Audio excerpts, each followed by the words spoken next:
He looked at her the way someone looks at something they've just scraped off their custom Italian loafers, annoyed, faintly disgusted, barely registering that it had ever been there at all. To him, she wasn't a person. She was a ghost in a pressed white shirt, a pair of steady hands balancing a tray, a nameless server in a city swollen with millions of other invisible lives. He believed his wealth wrapped him in armor. He believed speaking a foreign language was like flipping on a private channel no one else could access. So he leaned toward his supermodel date, laughed under his breath, and in smooth, confident Hebrew began saying the most vile, humiliating things about the woman standing inches away, convinced she was just another dumb American waitress who would never understand a word. But he made one fatal mistake. He never bothered to check her resume. He never imagined that before she was pouring champagne into crystal flutes. She had been living a life so far outside his assumptions it would have unsettled him. And when she finally opened her mouth and answered him in his language, the silence that fell over that restaurant was louder than a gunshot. This is the story of how arrogance met its match. If you live in New York City long enough, you begin to understand that two entirely different worlds can exist within the same zip code. There is the world of cracked sidewalks and subway rats, of rush-hour coffee spills and overdue rent notices stuck to refrigerator doors. And then there is the world behind velvet ropes, where lighting is curated and money hums softly beneath every conversation. Sarah worked at L'Obsidian, a French fusion restaurant on the Upper East Side where a single appetizer cost more than her weekly grocery budget. The lighting was always dim enough to blur imperfections. The jazz was always soft enough to flatter egos. And the clientele was always wealthy enough to forget that the people refilling their water glasses were human beings with inner lives. Her name was Swara, not some fantasy princess name crafted for charm, just Sue S.H. Miller. But to customers she was rarely that. She was sometimes she was nothing more than a snapping finger cutting through the air. That Tuesday began like any other, damp and grey, soaked in that cold, miserable November rain that seeps through coats and into bones. She walked 6 blocks from the subway because she couldn't afford an Uber, arriving at the restaurant with frizzy hair and wet socks clinging uncomfortably to her heels. She spent 20 minutes in the locker room reshaping herself into someone polished and acceptable. She twisted her hair into a tight, severe bun, applied the mandatory red lipstick, and stepped into her uniform, crisp white shirt, black vest, black slacks pressed to perfection. "Table 4 is yours tonight." Miller, her manager, Mr. Henderson, barked as she stepped onto the floor. He was short and perpetually nervous, the kind of man who sweated through his collar whenever someone with a net worth over 10 million crossed the threshold. "And don't screw it up. We have a VIP, a whale." "Who is it?" Sarah asked, glancing at her reflection in the side mirror of the service station. "Nathaniel Gold," Henderson whispered, as if saying the name too loudly might summon lightning. "Hedge fund manager, tech investor. He just made the cover of Fortune for that hostile takeover of Kinetic Systems. He's celebrating tonight." A familiar knot tightened in Sarah's stomach. She knew the type: new money, high ego, low patience. "He requested the private alcove," Henderson continued, mopping his forehead with a handkerchief. "He's bringing a guest. Keep the wine flowing. Don't speak unless spoken to. And for God's sake, Sarah, smile. You've looked like a funeral director all week." "I'm tired, Henderson," she muttered, grabbing a polishing cloth. "Grad school applications are killing me." "Nobody cares about your PhD dream, Sarah. They care about the pen nor go." She wasn't just a waitress, even if that's all anyone saw. She was 26, buried in student loans, clawing her way back toward academia. What Henderson and certainly Nathaniel Gold didn't know was her history. They didn't know she had spent the last 5 years in Tel Aviv. Her father had been a mid-level diplomat stationed there, and she had thrown herself fully into the culture. She hadn't merely learned Hebrew, she had lived it. She had served in the IDF as a volunteer in a logistics unit for 2 years. Before returning to the States when her father got sick, she spoke Hebrew, Arabic, and French. Yet in New York, without a completed master's degree, that resume translated into little more than a waitress who could say, "You're welcome," in 3 languages. At 7:30 p.m. sharp, the heavy oak doors swung open and Nathaniel Gold walked in. He was impossible to ignore, perhaps 6'2", wearing a navy Bioni suit tailored so precisely it clung like a second skin. He carried the unmistakable air of a man who hadn't heard the word no since puberty. His hair was slicked back, his jawline sharp, his eyes scanning the room with bored, predatory indifference. On his arm was a woman who looked as though she'd been generated by an AI instructed to create perfection, tall, blonde, wrapped in a dress that seemed to defy physics. Sarah inhaled, pasted on her customer service smile, and stepped forward. "Good evening. Welcome to L'Obsidian," she said evenly. "Mr. Gold, we have your table ready." He didn't look at her. He didn't blink. He handed his coat to the host without breaking stride and walked straight past her toward table 4. She followed, an invisible ghost trailing a king. Once seated, she laid the menus before them. "Can I start you with some sparkling water or perhaps a cocktail?" Nathaniel lifted the menu, still refusing to acknowledge her presence. Then he flicked his hand dismissively in her direction, a gesture one might use to shoo away a fly.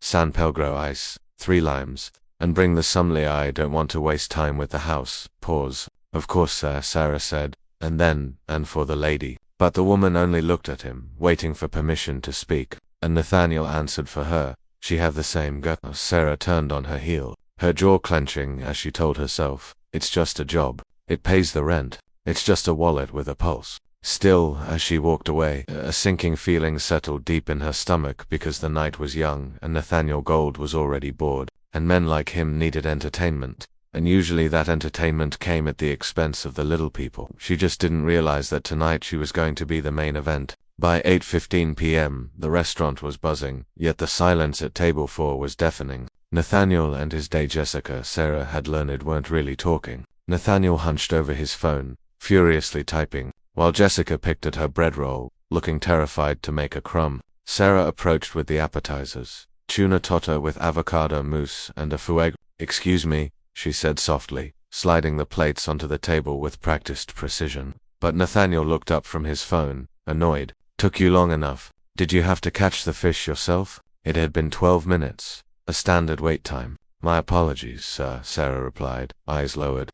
"The kitchen is quite busy tonight," and he scoffed, glancing at Jessica with a smirk that played on his lips. Then the dynamic shifted. He put his phone down, deciding he wanted to impress his date, and for men like Nathaniel, impressing a woman often meant degrading someone else to show dominance. He looked Sarah up and down, not sexually but clinically, with disgust, as if appraising a piece of furniture that was slightly chipped, and then he switched languages. "Tistaki Aliyah, look at her," he said to Jessica in rapid, fluent Hebrew, and Sarah froze, her hand holding the water picture hovering over his glass for a fraction of a second too long. Jessica blinked. "What?" She giggled nervously. "I don't speak Jewish, Nate. It's Hebrew, babe." "Hebrew," he corrected her condescendingly. "I said, look at her." The waitress. Sarah poured the water, her heart hammering against her ribs. She knew she should walk away, should go to the kitchen, grab another order, ignore it. That's what a professional does, but her feet felt nailed to the floor as he continued, assuming complete privacy inside his linguistic bubble. "Mishi Chimshel. She looks like someone who threw her life into the trash," he said smoothly, deeply, taking a sip of wine and locking eyes with Sarah, smiling a cruel fake smile as if thanking her for the service.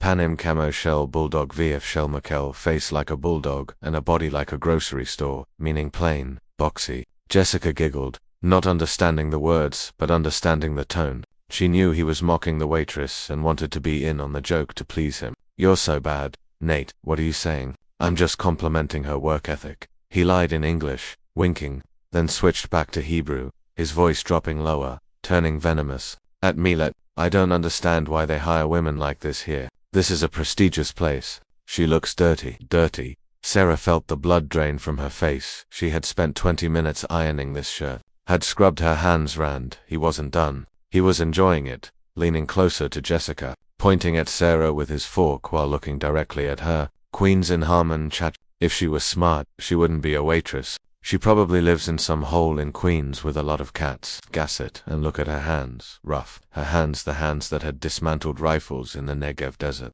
The hands that had written a thesis on the hands that were currently caring for a father with early onset Parkinson's. Sarah finished pouring the water and placed the bottle down carefully on the coaster. And inside her head, a war raged. Option A, walk away, keep the job, pay the rent, swallow the poison like she always did. Option B, burn it down. Nathaniel laughed again, a sharp barking sound, and turned to her, switching back to English, his face arranged into a mask of false politeness. "Miss, we need more bread and try to bring it before my retirement." "Okay, beast cow," he muttered under his breath in Hebrew as she turned to leave, and that was it, the word behemoth. Not just an insult but dehumanizing, the word you used for livestock. Sarah stopped 3 steps away from the table as the restaurant noise, the clinking silverware, The jazz, the laughter faded into a dull hum, heat rising up her neck, and she thought about her dad, about the dignity he had taught her to hold on to even when they had nothing. And then she turned around slowly. Mr. Henderson had been watching her from the service station, his eyes wide. He saw her stop, saw her posture change, and immediately started walking toward her, already sensing disaster, subtly shaking his head. No, but it was too late. Sarah walked back to table 4, and Nathaniel looked up, surprised she had returned so quickly. Forget something? He asked in English, raising an eyebrow. She looked him dead in the eye. She didn't smile. She didn't slouch. She stood straight with the military posture she hadn't used in years, drew in a slow breath, and began to speak not in English. The bread will arrive immediately, sir, but I am offering you the opportunity to apologize before I pour this wine all over your expensive suit. The silence that followed was absolute, not just quiet but heavy, the kind of silence that sucks the air out of a room. In the span of 3 seconds, Nathaniel Gould's face moved through a kaleidoscope of reactions. First confusion, his brain scrambling to process the sounds coming out of her mouth. Second realization, the dawning horror that his secret code was not a secret. And finally, pure, unadulterated humiliation. His mouth opened, but no sound came out. The fork in his hand slipped from his fingers and struck the china plate with a loud lang that echoed through the hushed dining room. Jessica's eyes darted frantically between them. Nate, what is she saying? Does she know you? Sarah didn't give him time to recover, didn't allow him to retreat into his money or his status. She stepped closer, entering his personal space, crossing the invisible barrier between server and served. Then she switched to English, lifting her voice just enough for the nearby table 3, the elderly couple, and table 5, the group of tech guys to hear every syllable. Your boyfriend, she said to Jessica, never breaking eye contact with Nathaniel, just spent the last 5 minutes describing my face as a bulldog's, my body as a grocery store, and my hands as rough and disgusting. He also speculated that I live in a hole with cats because I'm too stupid to do anything else. Jessica gasped, her hand flying to her mouth, staring at Nathaniel in horror. Nate, you said you were complimenting her work ethic.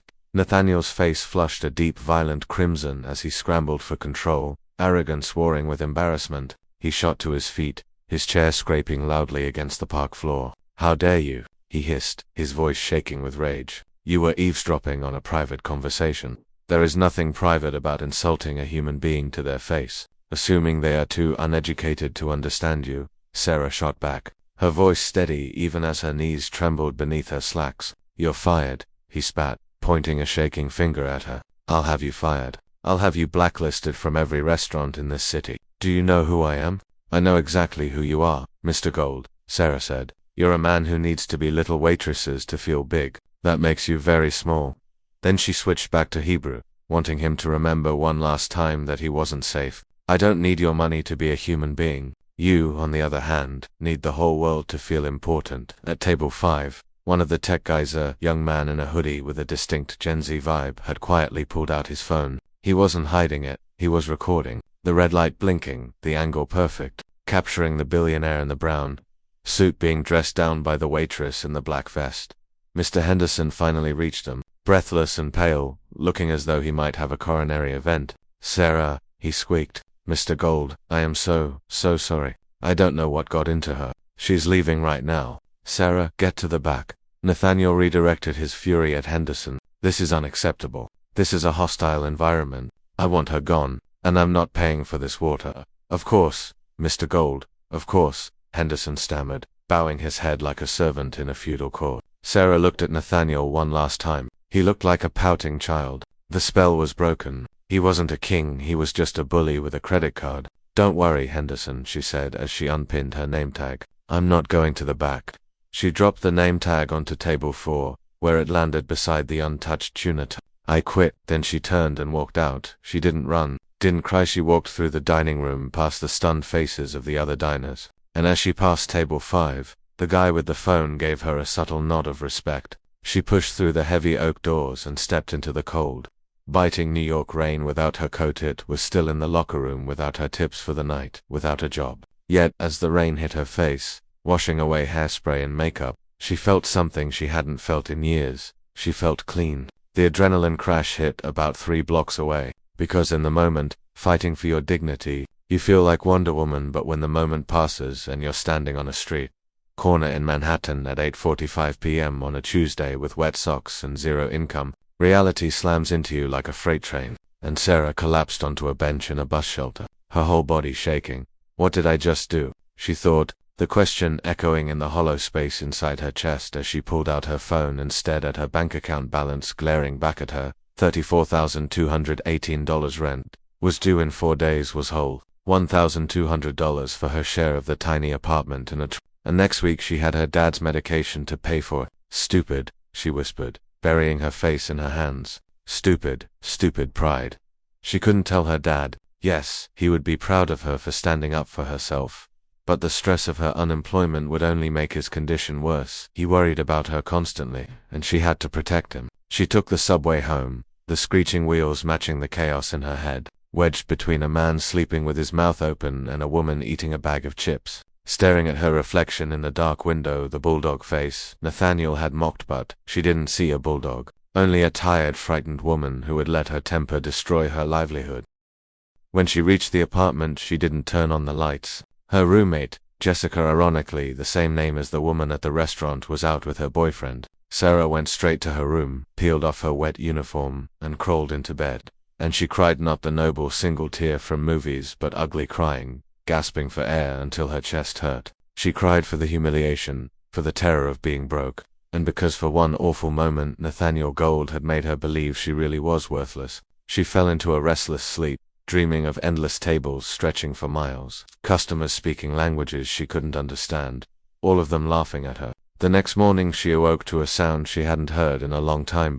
Buzz, buzz, buzz, her phone vibrating against the nightstand. Not a call but notifications, a relentless stream of them, like an angry hornet trapped in her room. Groggy, she reached for it, squinting at the light. 9:30 a.m. 147 missed messages, 50 plus Instagram notifications, 12 missed calls, and her heart stopped. Did Henderson call the police? Did Nathaniel sue me already? She unlocked the phone and opened a text from her roommate. Jess, Sarah, wake up. OMFG, wake up right now. Jess, have you seen Twitter? Jess, you are trending. She opened Twitter X. The app crashed instantly from the volume of activity. She reloaded it, and there on the For You page was a video. The thumbnail blurry but unmistakable, her standing tall in her black vest, finger pointed at Nathaniel Gold. The caption read, "Billionaire around and finds out. Waitress speaks Hebrew and destroys him. Hashtag justice for Sarah #eat the rich." She hit play. The footage was from table 5. The audio crisp. You could hear Nathaniel's slur, hear her response in Hebrew, see the translation the uploader had added in subtitles. "I don't need your money to be a human being." 4.2 million views. Posted 9 hours ago. She scrolled through the comments. User 882. The way she switched languages was cold. She dismantled him. Nick eats. I know that guy. That's Nathaniel Gold. He's a total Glad someone finally humbled him. Hebrew hammer. Her Hebrew is perfect. That's Israeli military diction. She's not just a waitress. She's a badass. Sarah fan club. Who is she? We need to find her. Someone give her a job. She felt dizzy. The internet was a fickle beast. Today they loved you. Tomorrow they hated you, but right now, she was a hero. Her phone rang again. A number she didn't recognize. Area code 212, Manhattan. She hesitated, then answered. "Hello, is this Sarah Miller?" A woman's voice, sharp, professional, urgent. "Yes, hi Sarah. My name is Diane Sawyers, producer at ABC News. We saw the video. We'd like to fly you to the studio. Are you available to talk?" Sarah sat on the edge of her bed, her cheap IKEA Davit tangled around her legs. Yesterday she was invisible. Today Diane Sawyer wanted to talk to her, but Nathaniel Gold wasn't the kind of man who took a public beating lying down. He had billions.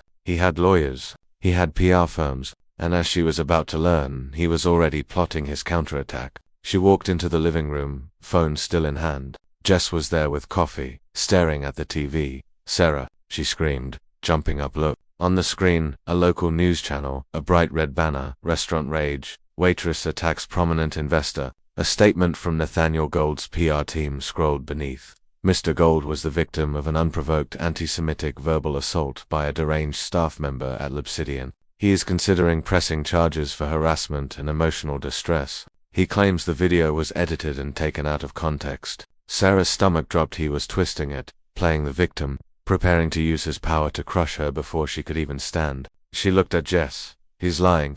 I know, Jess said, but he has the microphone right now. Sarah looked down at her phone. The ABC producer was still on the line, waiting. Sarah, are you there? She drew in a slow breath. This was it. She could hide or she could fight, and she thought about the word behemoth, beast. I'm here, she told the producer, her voice steadying, and I have a lot to say. The next 3 hours dissolved into a blur of anxiety and frantic preparation. The ABC producer, a sharp-eyed woman named Linda, told her a car was on its way. Wear something simple, Linda advised. Look like the girl next door. Don't look like a revolutionary. We want sympathy, not aggression. Sarah dug through her closet, past thrift store finds and old university hoodies, finally choosing the navy blue blouse she wore for job interviews and a pair of gray slacks. She pulled her hair back, looser this time, not the severe bun of obsidian. Before leaving, she went to her dad's room. He sat in his recliner, hands trembling slightly as he tried to button his shirt. Unaware of the video, untouched by social media. Dad, she said softly, kneeling to help with the buttons. I have to go do something important. I might be on TV later. He looked at her with cloudy but warm eyes. TV? Did you win the lottery? Slee, something like that, she said, forcing a smile. I stood up to a bully, Dad, just like you taught me. He patted her cheek gently. Good. Never let them step on you. We are small, but we are hard, like diamonds. She kissed his forehead and left, unable to tell him she was terrified.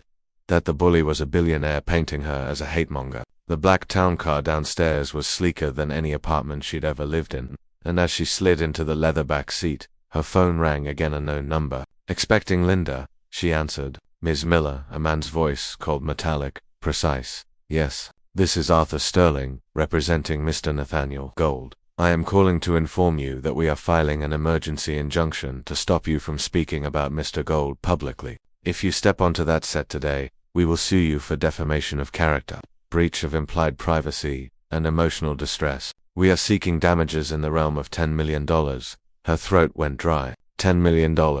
She didn't have $10. I am telling the truth, she stammered. The truth is a commodity, Ms. Miller, Sterling replied, bored, and Mr. Gold can afford more of it than you can. We will bury you in litigation for the next 20 years. You will never get a PhD, you will never get a job above minimum wage. Or you can issue a public apology, sign an NDA and receive a settlement of $50,000 for your trouble. You have 10 minutes to decide. The line went dead.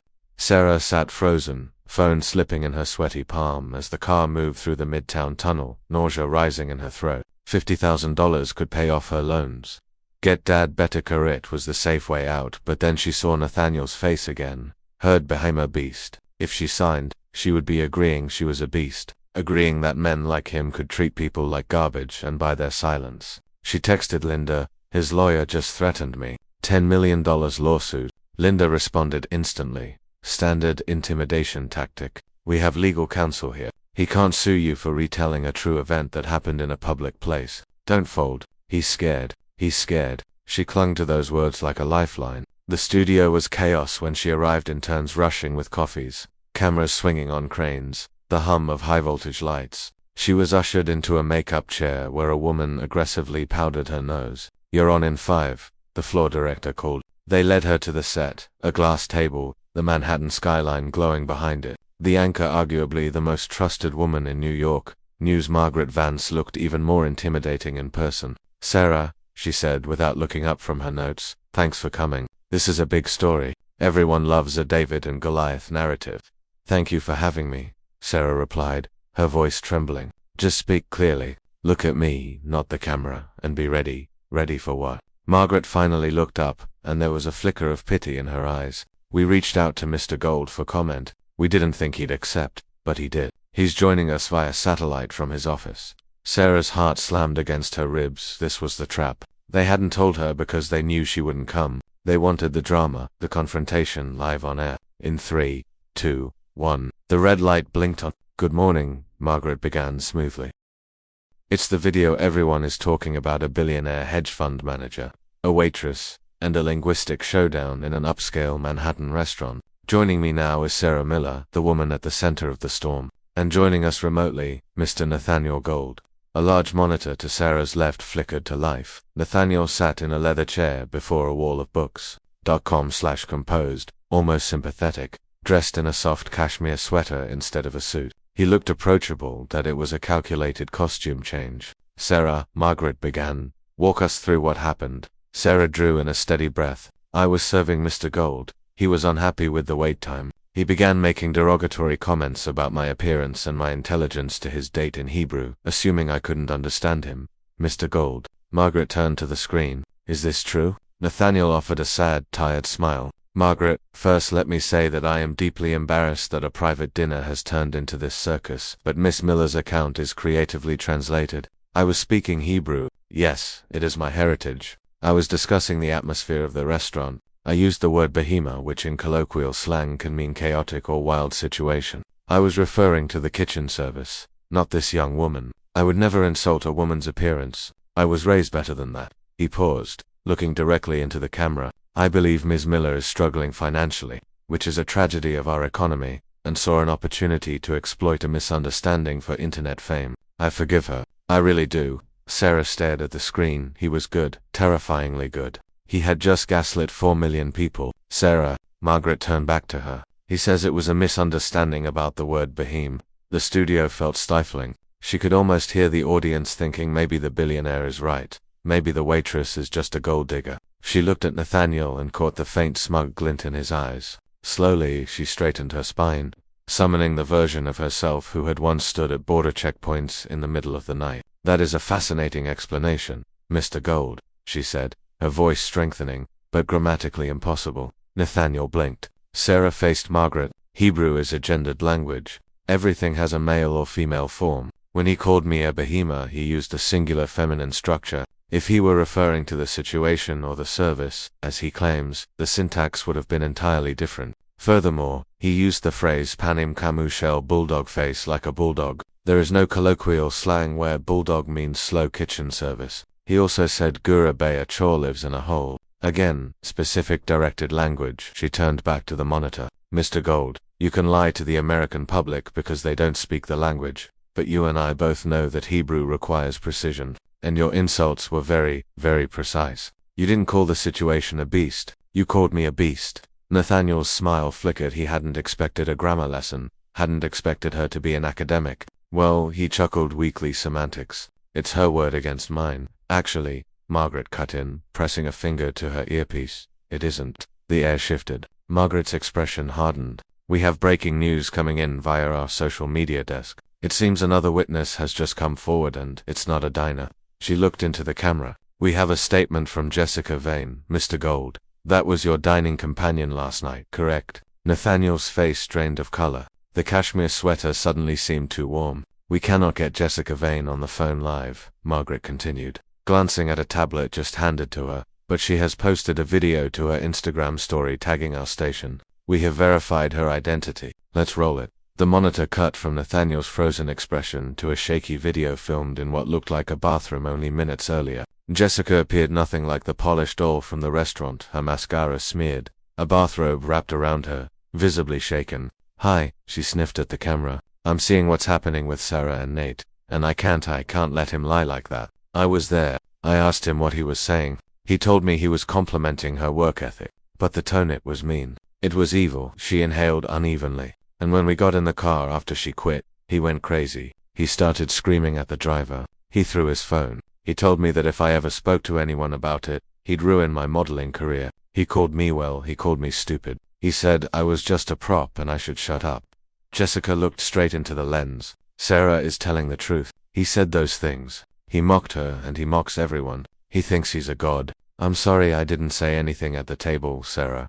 I was scared of him. The video ended, and the silence in the studio felt electric. Margaret Vance slowly turned toward the monitor where Nathaniel was still connected. Mr. Gold, she said, her voice lowering into something colder, heavier. Would you like to respond to Miss Vane's statement? Did you threaten your date after the incident? Nathaniel was unraveling. His eyes darted off camera, likely toward lawyers shouting in the background. The calm, philanthropic mask had shattered, veins standing out along his neck. This is an ambush, he shouted. Jessica is unstable. She's trying to get 15 minutes of fame. This is a coordinated attack on my reputation. I will buy this network and burn it to the ground. I think we're done here, Margaret replied coolly. Cut the feed. The monitor went black, and Margaret turned to Sarah. A genuine smile broke across Margaret's face. Well, Sarah, I think the court of public opinion has just reached a verdict. I don't know what to say, Sarah whispered, feeling lightheaded. You don't have to say anything, Margaret replied gently. You just took down a titan. The aftermath was a tsunami. By the time Sarah walked out of the studio, the hashtag Justice for Sarah had already been replaced with hashtag Boycott Gold Capital, and the clip of Nathaniel shouting, "I will buy this network," had gone viral, morphing into a meme symbolizing unhinged billionaire rage. She stepped out of the ABC building expecting to slip quietly onto the subway, but instead she was met by a wall of paparazzi. Sarah, over here, what do you have to say to Nathaniel? Are you suing him? She lowered her head, shielding her eyes. She just wanted to go home, to check on her dad, when suddenly a heavy hand landed on her shoulder. She flinched, heart leaping into her throat, convinced it was one of Nathaniel's goons, and spun around to face a large man in a suit with an earpiece. Miss Miller, yes, she said cautiously, bracing herself. My name is David Cohen. I work for the Israeli consulate here in New York.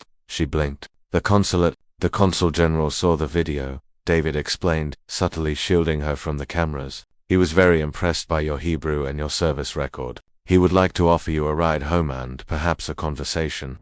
Sarah glanced at the swarm of reporters, then at the black diplomatic car bearing a small blue and white flag on its fender. Okay, she said softly. Get me out of here. The ride to Queens was quiet. She sat in the back seat checking her phone. Her bank account hadn't changed. She was still broke, but her inbox was exploding. Real job offers, a translation firm requesting an interview, a publishing house asking if she'd consider writing a memoir. Someone had started a GoFundMe titled Tips for Sarah, and it had already reached $15,000. She began to cry again, silently this time, the relief almost physical. She could pay the rent. She could cover the medication. But the biggest twist was still coming. 2 days later, Nathaniel Gold was fired. Hedge funds, it turned out, don't appreciate their CEO going on national television and threatening to burn down a major news network. Investors pulled out.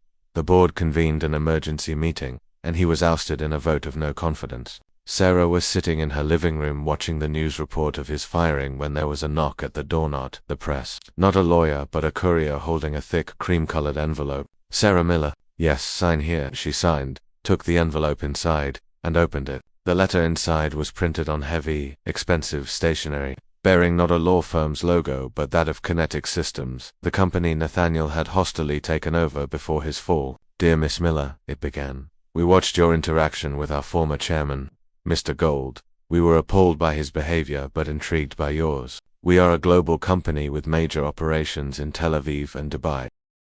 We have been seeking a director of cultural liaison to bridge the gap between our US and Middle Eastern teams. We need someone who speaks the languages, understands both military and civilian cultures, and most importantly, is not afraid to speak truth to power. We believe you have demonstrated all these qualities. We would like to offer you the position. Starting salary, $180,000 per year, plus benefits and stock options. Please call us. Sincerely, the Board of Directors, Kinetic Systems. Sarah stared at the page, $180,000. She looked around her tiny apartment with its peeling paint, at the cat food bowl in the corner. Nathaniel had been right about one thing. They did have a cat. She picked up her phone, not to call the number on the letter yet, but to call her dad. Dad. Yes, Sarah. Put the kettle on. I'm coming to visit. And Dad, we're going to get you the good doctors. The really good ones. 6 months later, New York City in May was a different beast than it had been in November. The biting rain was gone, replaced by a soft breeze carrying the scent of blooming tulips along Park Avenue.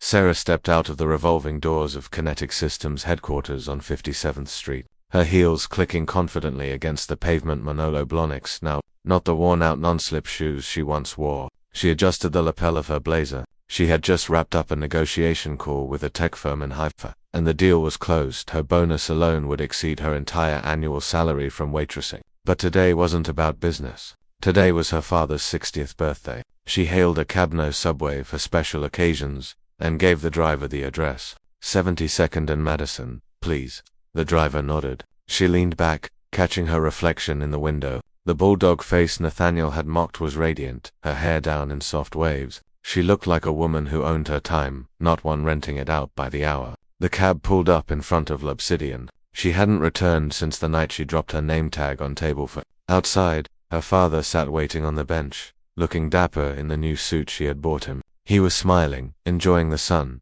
his tremors noticeably better thanks to the new medication regime. "Ready for the best steak in the city, Dad?" she asked, helping him up gently from the bench. "Are you sure we can afford this place, Sarah?" Hitfree whispered, glancing nervously at the menu posted in the window. "The appetizers are $30. We can afford it. Dad, tonight you're the VIP." They walked toward the heavy oak doors, and at the host stand stood a new girl, young and terrified, looking just like Sir did on her first day. Behind her, hovering nervously, was Mr. Henderson. When Henderson saw her, he froze, his eyes widening behind his glasses as he took in her shoes, her bag, her posture. He didn't see the waitress Sura anymore. He saw Esra Miller, Director of Cultural Liaison. Ms. Miller," Henderson stammered, rushing forward. "My goodness, is that you?" "Hello, Mr. Henderson." She smiled, and it was a genuine smile. She held no grudge against him. He was just a middle manager trying to survive, same as anyone. "Table for two under Miller, of course. Right away. We have the patio open. Or perhaps the private alcove." "The patio is fine," she said. "We want to enjoy the weather." He personally escorted them to the best table in the house, overlooking the street, and snapped his fingers at a busboy. Water for the table, sparkling, immediately. As they sat, Sarah looked around the dining room. It looked smaller than she remembered. The scary, imposing temple of wealth, now just a room with tables, the magic of fear completely gone. They ordered the wine, they ordered the appetizers, and they laughed. And for the first time in years, she wasn't calculating the bill in her head as they ate. Halfway through the main course, the front door opened and a man walked in wearing a suit that looked slightly ill-fitting, perhaps a size too large now, as if he had lost weight from stress. His hair wasn't slicked back but messy, and he didn't stride in. He shuffled. It was Nathaniel Gold. The restaurant went quiet, but not out of respect. It was the awkward silence of people recognizing a pariah.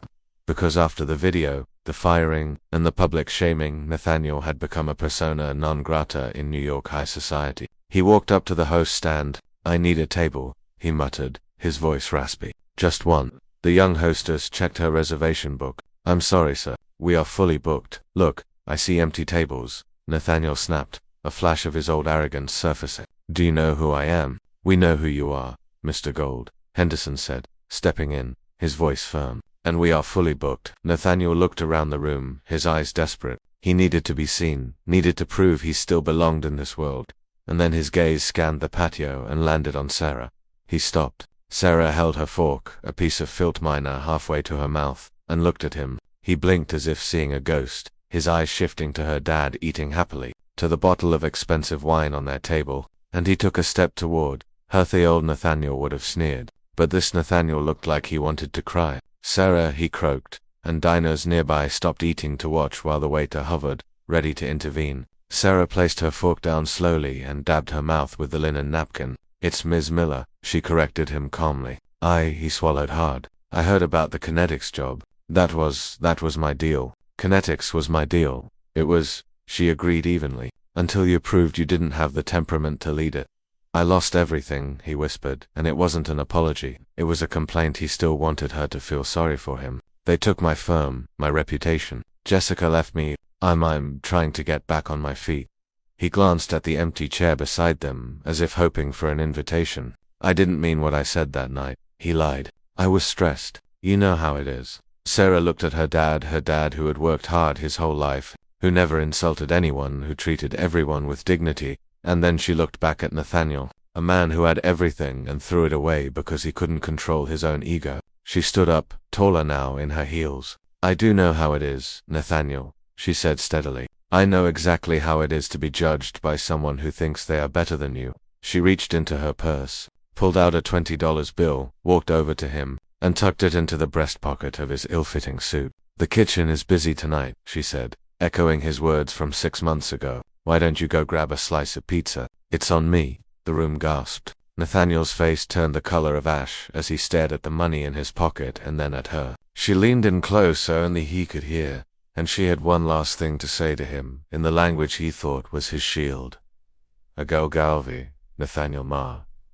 The wheel turns, Nathaniel, and today you are at the bottom." She turned her back on him and sat down, her movements calm, final. "Security." Henderson called out softly, not loudly enough to make a scene but firmly enough to draw a line. Nathaniel turned around and walked out the door alone into the noisy, indifferent city. Sarah picked up her wineglass, her fingers steady now. Her dad raised his. "To the wheel," Dad said, smiling. "To the wheel," she replied, and they clinketed glasses, the crystal ringing out a clear, beautiful sound that seemed to signal the end of one life and the beginning of another. The jazz music started playing again, conversation slowly resumed, and for the first time in her life, the world felt exactly perfectly right, and that is the story of Sarah Miller. It's a reminder that character is not defined by your bank account, your job title, or the suit you wear. Nathaniel Gold had billions, but he was poor in spirit. Sarah had nothing, yet she possessed a dignity that money can't buy. The most dangerous thing you can do is underestimate the person serving you,